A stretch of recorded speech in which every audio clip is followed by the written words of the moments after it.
నమస్తే. Welcome to Shantalakshmi IAS academy. Telangana public service commission group 1 ఎగ్జామ్కి prepare అవుతున్న అభ్యర్థులు మెయిన్స్కి ఇంకా ప్రిపరేషన్ మొదలు పెట్టట్లేదండి. ఎందుకంటే రిజల్ట్ రాలేదంట.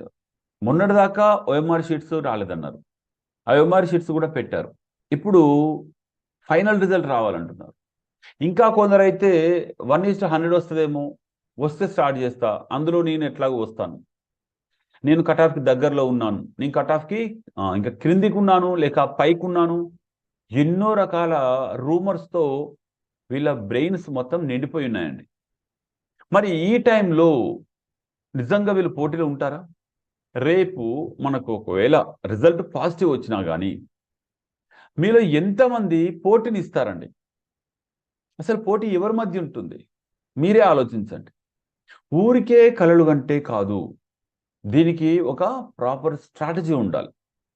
ప్రాపర్గా ఆ రైటింగ్ స్కిల్స్ అనేవి డెవలప్ చేసుకోవాలి. మనకు ఇంటర్వ్యూ లేదు, మరోవైపు రాక వచ్చిన ఈ నోటిఫికేషన్ని మీరు గనక మధ్యలో వేరే ఎగ్జామ్స్ గురించి ఆలోచించి మెయిన్స్ రాసే అవకాశం ఉండి కూడా వదులుకోవద్దు. మీరు వదులుకుంటే అది ఇంకా మీరు లైఫ్ టైం చేసిన ఒక బ్లండర్, చాలా పెద్ద మిస్టేక్గా మీరే బాధపడతారు. ప్రయత్నించండి, అత్యంత త్వరగా స్టార్ట్ చేయండి మీ ప్రిపరేషన్ని.